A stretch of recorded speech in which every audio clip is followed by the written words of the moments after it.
ತ್ರಿಭುಜಗಳು ಪಾಠದಲ್ಲಿ ಸಮರೂಪ ತ್ರಿಭುಜಗಳು ವಾಕ್ಯವನ್ನ ಹಿಂದಿನ ತರಗತಿಯಲ್ಲಿ ತಿಳಿಸಿದ್ದೀನಿ. ಮತ್ತೆ ಈಗ ಅದನ್ನು ರಿಪೀಟ್ ಮಾಡೋಣ. ಏನ್ ಹೇಳುತ್ತೆ ಸಮರೂಪ ತ್ರಿಭುಜಗಳು ಅಂದ್ರೆ, ಎರಡು ತ್ರಿಭುಜಗಳು ಸಮರೂಪಿಗಳಾಗಿರಬೇಕಾದ್ರೆ ಅವುಗಳ ಅನುರೂಪ ಕೋನಗಳು ಸಮವಾಗಿರಬೇಕು ಮತ್ತು ಅನುರೂಪ ಭಾವಗಳು ಪರಸ್ಪರ ಸಮಾನುಪಾತವನ್ನ ಹೊಂದಿರಬೇಕು ಅಂತ ಹೇಳ್ತೀವಿ. ಗೊತ್ತಾಯ್ತಲ್ಲ? ಬರ್ಕೊಳ್ಳಿ. ಎರಡು ತ್ರಿಭುಜಗಳು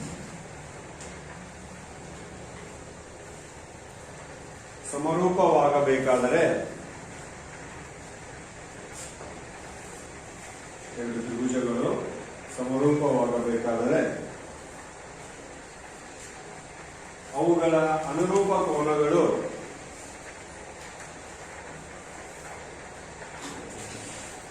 ಸಮವಾಗಿರಬೇಕು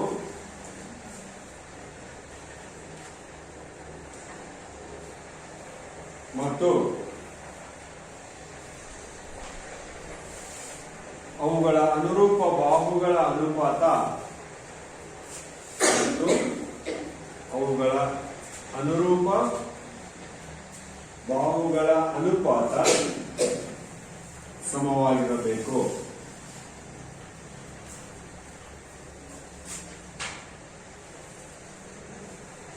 ಇದನ್ನು ನಾವು ಚಿತ್ರದ ಮುಖಾಂತರ ನೋಡೋದಾದ್ರೆ ಎರಡು ತ್ರಿಭುಜಗಳನ್ನ ತಗೋಣ. ಟೆಕ್ಸ್ಟ್ ಬುಕ್ ಓಪನ್ ಮಾಡಬೇಡಿ ಯಾರು.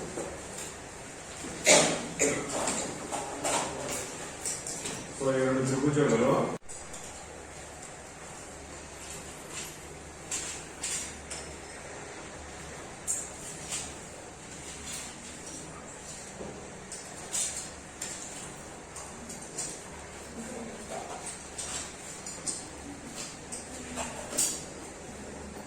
ಆಯ್ತಾ?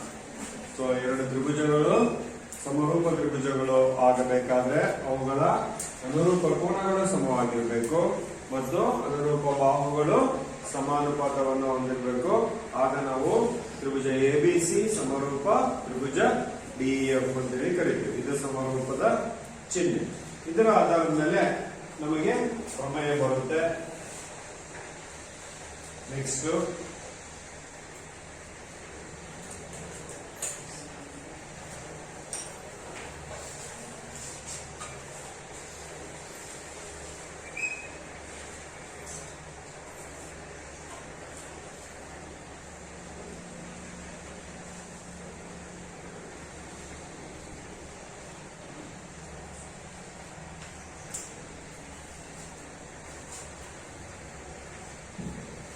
ಇದು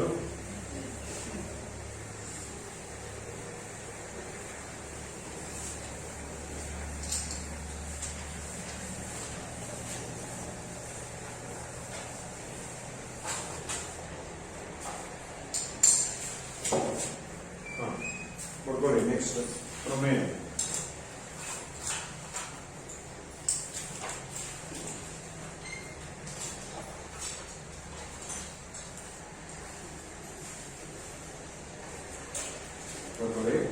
ಎರಡು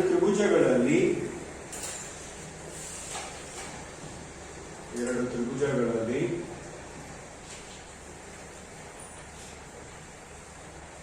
ಅನುರೂಪ ಕೋನಗಳು ಸಮವಾದರೆ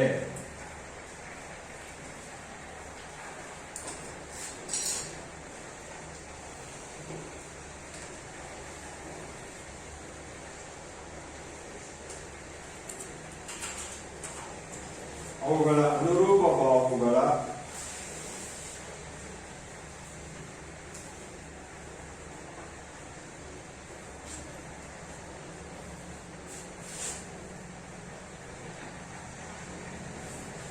ಅನುರೂಪ ಬಾಹುಗಳ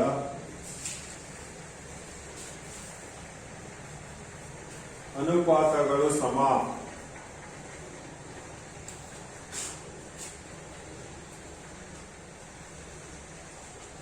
ಅನುಪಾತಗಳು ಸಮ. ಆದ್ದರಿಂದ ಆ ತ್ರಿಭುಜಗಳು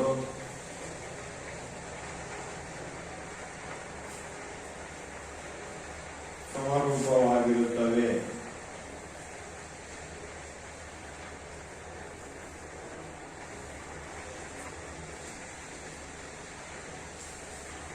ಇದು ಸಾಧಿಸಿ ಅಂತ ಎಕ್ಸಾಮ್ ಅಲ್ಲಿ ಅಥವಾ ಪ್ರಶ್ನೆ ಪತ್ರಿಕೆಯಲ್ಲಿ ನಮಗೆ ಕೊಡ್ತಾರೆ. ಇದು ಪ್ರಮೇಯ.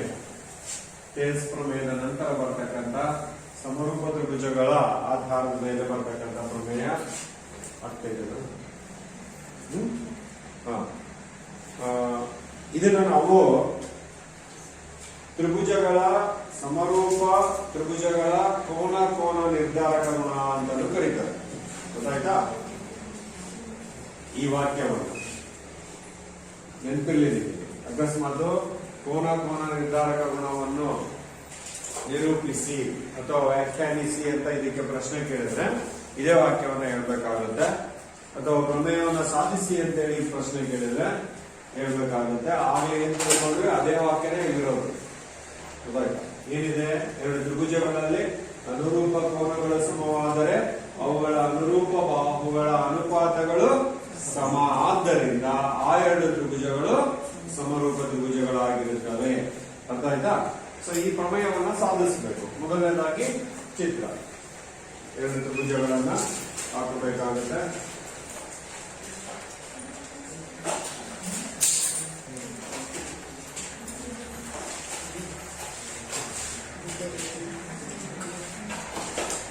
ಒಂದು ಮೊದಲನೇದು ಚಿಕ್ಕದಾಗಿ ಹಾಕ್ಕೊಂಡಿದ್ದೀವಿ ತ್ರಿಭುಜನ. ಆನಂತರ ತ್ರಿಭುಜವನ್ನ ಸ್ವಲ್ಪ ದೊಡ್ಡದಾಗ್ತದೆ. ತ್ರಿಭುಜ ABC, ತ್ರಿಭುಜ DEF.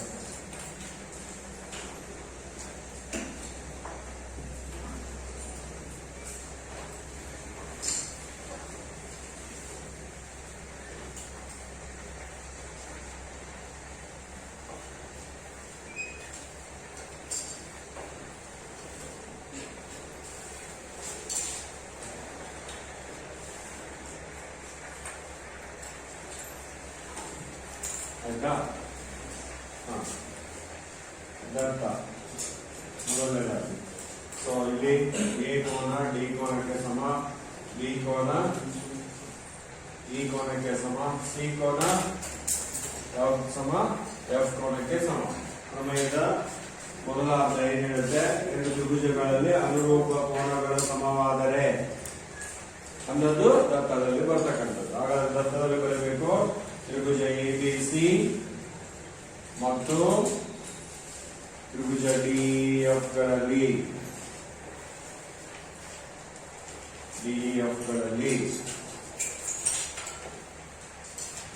ಏನ್ ಸಮವಾಗಿದೆ?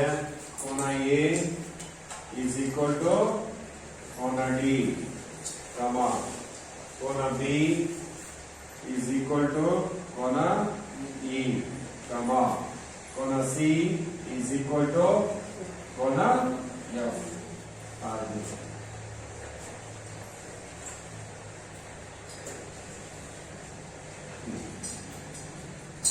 ಸಾಧನೀಯ. ನೆಕ್ಸ್ಟ್ ಏನ್ ಸಾಧಿಸಬೇಕು? ಸಾಧನೀಯ ನೋಡಿ, ಏನ್ ಸಾಧಿಸಬೇಕು? ಅವುಗಳ ಅನುರೂಪ ಬಾಹುಗಳ ಅನುಪಾತಗಳು ಸಮ. ಅಂದ್ರೆ ಸಾಧಿಸಬೇಕಾದ್ರೆ ನಾವು AB divided by DE is equal to BC divided by EF is equal to AC divided by DF.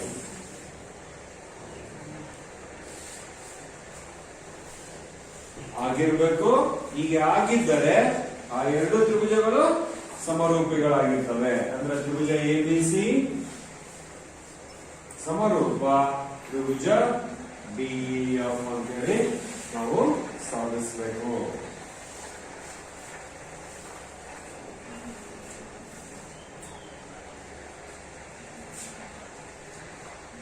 ಅರ್ಥ ಆಯ್ತಾ? ಹಾಗಾದ್ರೆ ಈಗ ಇದಕ್ಕೆ ಸಾಧನೆ ಮಾಡ್ಲಿಕ್ಕೆ ನಮಗೆ ಒಂದಿಷ್ಟು ರಚನೆ ಬೇಕು. ಏನ್ ರಚನೆ ಮಾಡ್ಕೋತೀವಪ್ಪ ಅಂತ ಹೇಳಿದ್ರೆ, ಎರಡನೇ ತ್ರಿಭುಜದಲ್ಲಿ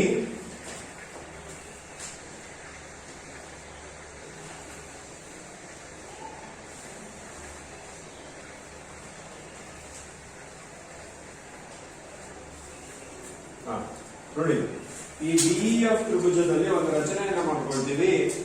ಆ ರಚನೆ ಏನಪ್ಪಾ ಅಂದ್ರೆ ಈ AB ಗೆ ಸಮವಾಗುವಂತೆ ಈ DE ಮೇಲ್ಗಡೆ ಒಂದು ಬಿಂದುವನ್ನು ಗುರುತಿಸಿಕೊಂಡು EF ಗೆ ಒಂದು ಸಮಾಂತರ ಸರಳ ರೇಖೆಯನ್ನ ಎಳಿತೀವಿ. ಅದಕ್ಕೆ ಏನಾದ್ರೂ ಹೆಸರನ್ನ ಕೊಡೋಣ.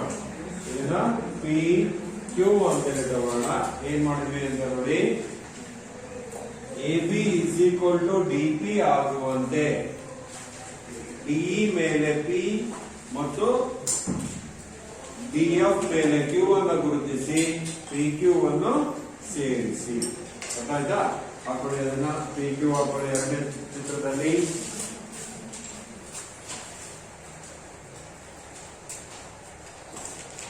ಅದನ್ನ ಬರಿಬೇಕು ನಾವು ಇವಾಗ. ಏನ್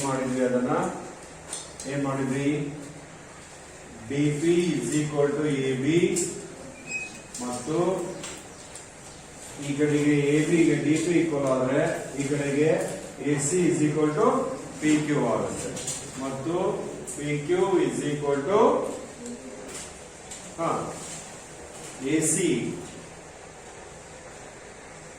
ಆಗುವಂತೆ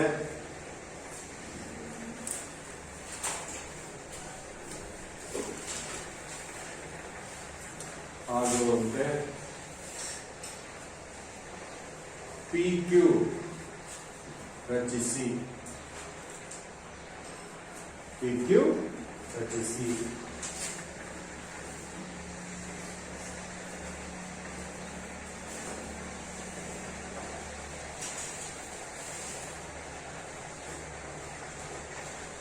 ಆಯ್ತಾ? ಸೊ ರಚನೆಯ ಅಂತ ಆದ್ಮೇಲೆ ನೆಕ್ಸ್ಟ್ ಏನು? ಸಾಧನೆ. ಸೊ ನೋಡಿ, ನಾವೇನ್ ಸಾಧಿಸಬೇಕಾಗಿದೆ ಅನ್ನೋದ್ರ ಕಡೆಗೆ ನಮ್ಮ ಗಮನ ಯಾವಾಗ್ಲೂ ಇರಬೇಕು. ಏನ್ ಸಾಧಿಸ್ಬೇಕಪ್ಪ ಅಂತ ಹೇಳಿದ್ರೆ ಮೂಲ ತ್ರಿಭುಜಗಳನ್ನ ನೆನಪು ಮಾಡ್ಕೋಬೇಕು ನೀವು. ಈಗ PQ ಅನ್ನ ಎಳೆದ ಮೇಲೆ ಇಲ್ಲಿ ಇನ್ನೊಂದು ತ್ರಿಭುಜ ಉಂಟಾಯ್ತು. ಯಾವ ತ್ರಿಭುಜ?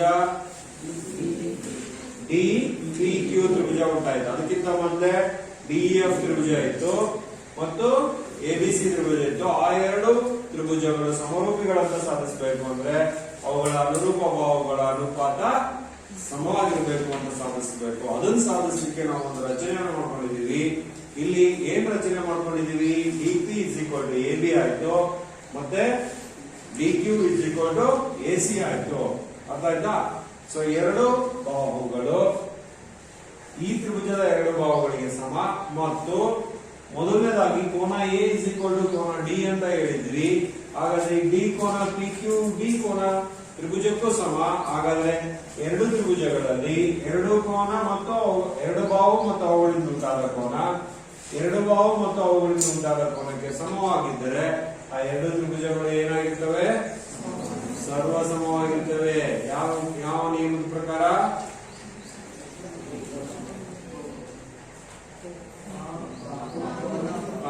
ಬಾಹು ಕೋನ ಬಾಹು, ಬಾಕೋಬ ನಿಯಮದ ಪ್ರಕಾರ ಅಥವಾ ಸಿದ್ಧಾಂತದ ಪ್ರಕಾರ ಏನಾಗುತ್ತೆ? ಈ ಎರಡು ತ್ರಿಭುಜಗಳು ಸರ್ವಸಮವಾಗಿರ್ತವೆ. ಈ ಎರಡು ತ್ರಿಭುಜಗಳು ಸರ್ವಸಮವಾಗಿದ್ದಾವೆ ಅಂದ್ರೆ ಅವುಗಳ ಅನುರೂಪ ಕೋನಗಳು ಇದು ಒಂದ್ ಜೊತೆ ಹೇಳಿದ್ವಿ ನಾವು. ಅವಾಗ ಇನ್ನೊಂದ್ ಜೊತೆ B ಗೆ P ಸಮವಾಗಿರುತ್ತೆ, C ಗೆ Q ಸಮವಾಗಿರುತ್ತೆ ಅಂತಕ್ಕಂಥದ್ದನ್ನ ಸಾಧಿಸಿಕೊಳ್ಳೋದು ಮೊದಲ ಹಂತ. ಈಗ ನಾನೇನ್ ಹೇಳಿದೆ ಅದನ್ನ ಮಾಡೋಣ. ಸೊ ತ್ರಿಭುಜ ABC ಮತ್ತು DPQ ಗಳಲ್ಲಿ ತ್ರಿಭುಜ ABC ಮತ್ತು ತ್ರಿಭುಜ DPQ ಗಳಲ್ಲಿ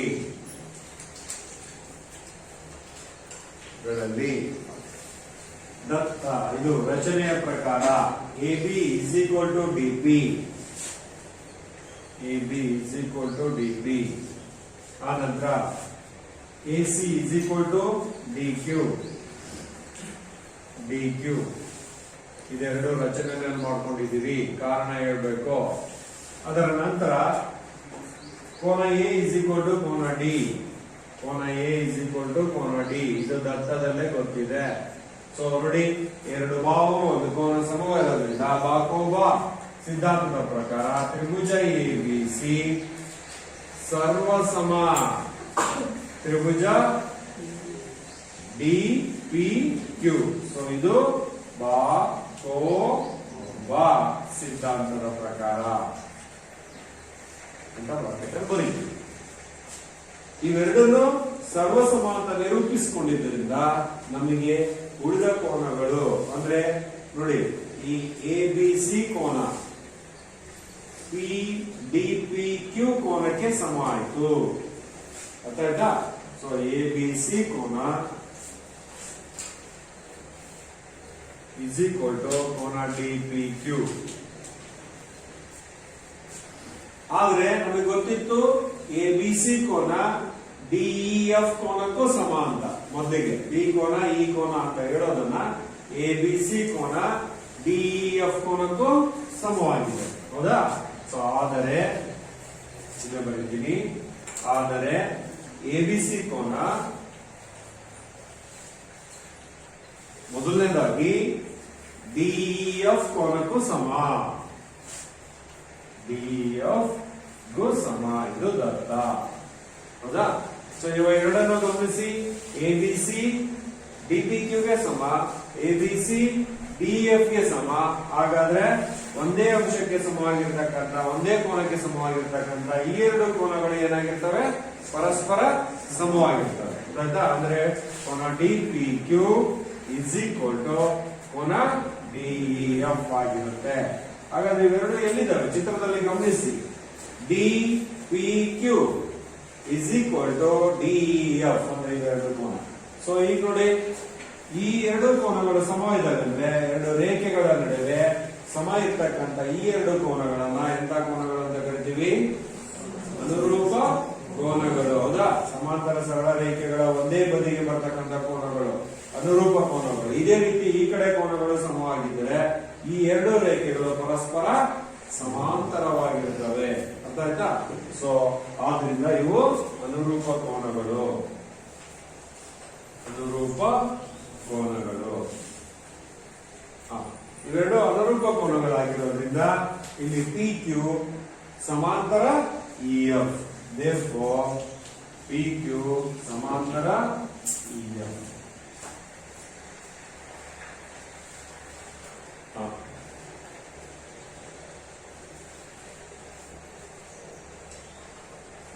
ನೋಡಿ ಈಗ ನಾವು ಥೇಲ್ಸ್ ಪ್ರಮೇಯವನ್ನ ಕಲ್ತಿದ್ದೀವಿ.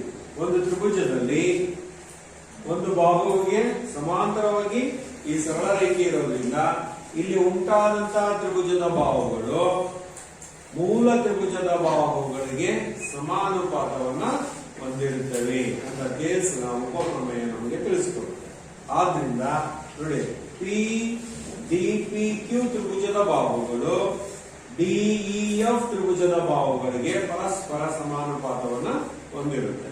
ಅಂದ್ರೆ DP divided by DE ಬರ್ಕೊಳ್ಳಿ. So therefore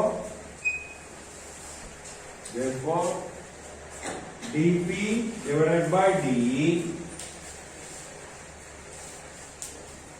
is equal to PQ divided by EF. PQ divided by EF is equal to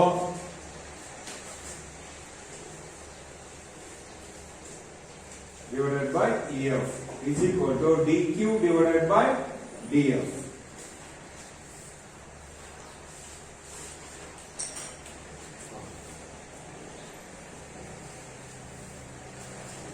ಈ ಅಂಶದಲ್ಲಿ ಬಂದಿರತಕ್ಕಂತಹ ಬಾಹುಗಳೇನಿದ್ದಾವೆ ಅವು DPQ ತ್ರಿಭುಜದ ಬಾಹುಗಳಾಗಿವೆ.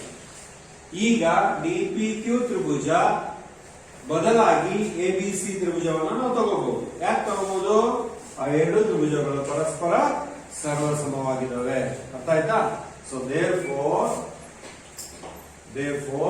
ಮೇಲ್ಗಡೆ ತಗೋಣ. ಇದಕ್ಕೆ ನೋಡಿ ಇಲ್ಲಿ ನಂಬರ್ ಅನ್ನ ಕೊಟ್ಕೊಂಡಿದ್ರೆ 1 ಅಂತ ತಗೊಂಡಿದ್ದೀವಿ. ಗೊತ್ತಾಯ್ತಾ? ಯಾವ್ದನ್ನ? ತ್ರಿಭುಜ ABC ಸರ್ವಸಮ DPQ ಒಂದಿತ್ತಲ್ಲ ಅದನ್ನ 1 ಅಂತ ತಗೊಂಡಿರ್ತೀವಿ. ಸೊ ಈಗ ನಾವು ಬರೆಯೋಣ. ಈ ತ್ರಿಭುಜದಲ್ಲಿ ಮೇಲ್ಗಡೆ ಬಾಹುಗಳನ್ನ ತೆಗೆದಾಕ್ಬಿಟ್ರೆ ಯಾಕೆ ತೆಗೆದಾಕ್ಬೋದು? DP ಯಾವ್ದಕ್ಕೆ ಸಮ ಇದೆ ನೋಡಿ? AB ಗೆ ಸಮ. ಹೌದಾ? PQ ಗೆ ಯಾವ್ದು ಸಮ? BC ಸಮ. DQ ಗೆ ಯಾವ್ದು ಸಮ? AC ಸಮ. ಹಾಗಾದ್ರೆ ಚೇಂಜ್ ಮಾಡಬಹುದು. So DP divided by DE ಅಂತ ಇರೋದ್ರಲ್ಲಿ DP ಬದಲಾಗಿ AB divided by D E is equal to P Q ಬದಲಾಗಿ ಬಿ ಸಿ ಗೊತ್ತಾಯ್ತಾ. So B C divided by E F is equal to D Q ಬದಲಾಗಿ ಯಾವುದು A C divided by D. ಈಗ ನೋಡಿ ನಾವೇನ್ ಸಾಧಿಸಬೇಕು ಅದು ಬಂದಿದೆ ಇಲ್ಲಿದೆಲ್ಲ ಸಾಧನೀಯದಲ್ಲಿ. A B divided by D is equal to B C divided by E F is equal to A C divided by D F. ಅಂದ್ರೆ ಮೂಲ ತ್ರಿಭುಜದ ಬಾಹುಗಳು ಯಾವುದು ಎ ಬಿ ಸಿ ಮತ್ತು ಬಿ ಎಫ್ ತ್ರಿಭುಜದ ಬಾಹುಗಳ ಪರಸ್ಪರ ಸಮ ಅನುಪಾತವನ್ನ ಹೊಂದಿದೆ. ಇದು ಸಮೀಕರಣ ಒಂದನ್ನ ಬಳಕೆ ಮಾಡ್ಕೊಂಡಿದ್ದೀವಿ ಒಂದರಿಂದ. ಆದ್ದರಿಂದ ಎರಡೂ ತ್ರಿಭುಜಗಳು ಸಮರೂಪ ತ್ರಿಭುಜಗಳಾಗಿದ್ದಾವೆ. ಯಾವ್ಯಾವು? ತ್ರಿಭುಜ ಎ ಬಿ ಸಿ ಸಮರೂಪ ತ್ರಿಭುಜ ಡಿ ಎಫ್. ಇಲ್ಲಿಗೆ ನಮ್ಮ ಸಾಧನೆ ಮುಗಿಯುತ್ತೆ. ಥೇಲ್ಸ್ ಪ್ರಮೇಯಕ್ಕಿಂತ ಇದು ಸ್ವಲ್ಪ ಭಿನ್ನವಾಗಿದೆ. ಥೇಲ್ಸ್ ಪ್ರಮೇಯ ತುಂಬಾ ಈಸಿ. ಒಟ್ಟಾರೆ ಈ ಒಂದು ಚಾಪ್ಟರ್ ಅಲ್ಲಿ ನಿಮಗೆ 4 ಪ್ರಮೇಯಗಳು ಬರ್ತವೆ ಗೊತ್ತಾಯ್ತಾ. ಅದರಲ್ಲಿ 3 ಬಹಳ ಮುಖ್ಯವಾದಂತಹ ಪ್ರಮೇಯಗಳು ಸಮರೂಪ ತ್ರಿಭುಜಗಳ ಮೇಲೆ ಬರುತ್ತೆ. ಥೇಲ್ಸ್ ಪ್ರಮೇಯ 1, ಕೋನ ನಿರ್ಧಾರಕ ಗುಣಕ್ಕೆ ಸಂಬಂಧಪಟ್ಟಂತ ಈ ಪ್ರಮೇಯ. ಇದಾದ್ಮೇಲೆ ಎಷ್ಟು ವಿಸ್ತೀರ್ಣಗಳ ಪ್ರಮೇಯ ಬರುತ್ತೆ. ಅದಾದ್ಮೇಲೆ ಪೈಥಾಗೋರಸ್ ಪ್ರಮೇಯ ಬರುತ್ತೆ. ಅದಕ್ಕೆ ನಾನು ನಿಮಗೆ ಮೊನ್ನೆನೇ ಹೇಳಿದೆ ಅವತ್ತೇ ಕಲ್ತ್ಬಿಡ್ರಪ್ಪ ಅಂತ. ಒಂದೇ ಸಾರಿ ಕಲೀಲಿಕ್ಕೆ ನಿಮ್ಗೂ ಕಷ್ಟ ಆಗುತ್ತೆ. ಇವತ್ತು ಈ ಪ್ರಮೇಯ ಮಾಡಿದೀವಿ ಅಂದ್ರೆ ಇದನ್ನ ಕಲ್ತ್ಬಿಡ್ಬೇಕು. ನೀವು ಮೊನ್ನೆ ಮಾಡಿದ್ದನ್ನೇ ಕಲ್ತಿಲ್ಲ ನೀವು, ಹೌದಾ. ಸೊ ಇನ್ನೊಂದ್ಸರಿ ಕ್ವಿಕ್ ಆಗಿ ರಿಪೀಟ್ ಮಾಡ್ತೀನಿ. ಏನ್ ಹೇಳುತ್ತೆ? ಕೋನ ನಿರ್ಧಾರಕ ಗುಣ ಎರಡು ತ್ರಿಭುಜಗಳಲ್ಲಿ ಅನುರೂಪ ಕೋನಗಳು ಸಮವಾದ್ರೆ ಅವುಗಳ ಅನುರೂಪ ಬಾಹುಗಳು ಸಮಾನುಪಾತವನ್ನು ಹೊಂದಿರುತ್ತೆ. ಹಾಗೆ ಆದ್ರೆ ಆ ಎರಡು ತ್ರಿಭುಜಗಳು ಏನಾಗ್ತವೆ? ಸಮರೂಪಿಗಳಾಗ್ತವೆ ಅಂತ ಹೇಳುತ್ತೆ. ಅರ್ಥ ಆಯ್ತಾ? ಕೋನಗಳು ಸಮವಾಗಿದ್ದರೆ ಬಾಹುಗಳು ಸಮಾನುಪಾತ ಹೊಂದಿರುತ್ತೆ. ಬಾಹುಗಳು ಸಮಾನುಪಾತ ಹೊಂದಿದ್ದಾರೆ ಅಂದ್ರೆ ಎರಡು ತ್ರಿಭುಜಗಳು ಸಮರೂಪಿಗಳಾಗಿದೆ ಅಂತ ಸಾಧಿಸಬೇಕು. ಅದಕ್ಕೆ ನಾವೇನ್ ಮಾಡಿದ್ವಿ? ಚಿತ್ರ ತಗೊಂಡ್ವಿ ಗೊತ್ತಾಯ್ತಾ. ಚಿತ್ರ ತಗೊಂಡ ದತ್ತಾಂಶ ಏನಿದೆ ಅದನ್ನ ಬಂದ್ವಿ ಎರಡು ತ್ರಿಭುಜದಲ್ಲಿ. ಅದಾದ್ಮೇಲೆ ರಚನೆ ಮಾಡ್ಕೊಂಡ್ವಿ. ರಚನೆ ಇಂಪಾರ್ಟೆಂಟ್. ಇಲ್ಲಿ ಏನ್ ರಚನೆ ಮಾಡ್ಕೊಂಡ್ವಿ ಅಂತ ನಾನು ನಿಮ್ಗೆ ಹೇಳಿದ್ದೀನಿ. ಸೊ ಇಲ್ಲಿ ಎ ಬಿ ಮತ್ತು ಎ ಸಿ ಈಕ್ವಲ್ ಆಗುವಂತೆ ಡಿ ಪಿ ಮತ್ತು ಡಿ ಕ್ಯೂ ತಗೊಂಡಾಗ ಒಂದು ಡಿ ಪಿ ಕ್ಯೂ ತ್ರಿಭುಜ ಬರುತ್ತೆ. ಆ ಡಿ ಪಿ ಕ್ಯೂ ತ್ರಿಭುಜವನ್ನ ಎ ಬಿ ಸಿ ತ್ರಿಭುಜಕ್ಕೆ ಸರ್ವಸಮ ಅಂತ ಸಾಧಿಸೋದು ಮೊದಲ ಹಂತ. ಈ ಸಾಧನೆಯನ್ನ ಕಲಿಯಲಿಕ್ಕೆ ಕಷ್ಟ ಅಂತ ಅನ್ಕೋಬಾರ್ದು. ಇಲ್ಲಿ ಎರಡು ಭಾಗ ಮಾಡ್ಕೊಂಡ್ಬಿಡ್ಬೇಕು. ಇಲ್ಲಿವರೆಗೂ ಮೊದಲನೇ ಹಂತ, ಹೌದಾ. ಇಲ್ಲಿಂದ ಮುಂದಕ್ಕೆ ಏನಿದೆ ಅದನ್ನು ತಿಳ್ಕೊಬೇಕು. ಎರಡು ಸರ್ವಸಮ ಅಂತ ಆದ್ವು ಅಂದ್ರೆ ಇಲ್ಲಿ ಬಿ ಕೋನಕ್ಕೆ ಸಮವಾಗುತ್ತೆ ಗೊತ್ತಾಯ್ತಾ. ಅದೇ ರೀತಿ ಈ ಬಿ ಕೋನ ಈ ಕೋನಕ್ಕೂ ಸಮ. ಬಿ ಕೋನ ಈ ಕೋನ ಅಂತ ಬರೆಯೋ ಬದಲು ಎ ಬಿ ಸಿ ಕೋನ ಡಿ ಎಫ್ ಕೋನ ಅಂತ ಬಂದಿದೆ. ಆಗ ಏನಾಗುತ್ತೆ ಅಂದ್ರೆ ಈ ಎರಡು ಕೋನಗಳು ಅನುರೂಪ ಕೋನಗಳಾಗ್ತವೆ. ಅನುರೂಪ ಕೋನಗಳು ಸಮ ಇತ್ತು ಅಂದ್ರೆ ಈ ಎರಡು ಬಾಹುಗಳು ಏನಾಗಿರ್ತವೆ? ಸಮಾಂತರವಾಗಿರ್ತವೆ. ಸಮ ಅಲ್ಲ, ಸಮಾಂತರವಾಗಿರ್ತವೆ ಗೊತ್ತಾಯ್ತಾ. ಸೊ ಎರಡು ಬಾಹುಗಳು ಸಮಾಂತರ ಇದಾವೆ ಅಂದ್ರೆ ಅಲ್ಲಿ ಉಂಟಾದ ತ್ರಿಭುಜದ ಬಾಹುಗಳು ಮೂಲ ತ್ರಿಭುಜದೊಂದಿಗೆ ಸಮಾನುಪಾತವನ್ನ ಹೊಂದಿರುತ್ತೆ. ಸೊ ಈ ಬ್ರಾಕೆಟ್ ಅಲ್ಲಿ ಥೇಲ್ಸ್ ನ ಉಪಪ್ರಮೇಯ ಅಂತ ಬರ್ಕೊಳ್ಳಿ. ಥೇಲ್ಸ್ ನ ಉಪಪ್ರಮೇಯ, ಥೇಲ್ಸ್ ನ ಉಪಪ್ರಮೇಯದ ಪ್ರಕಾರ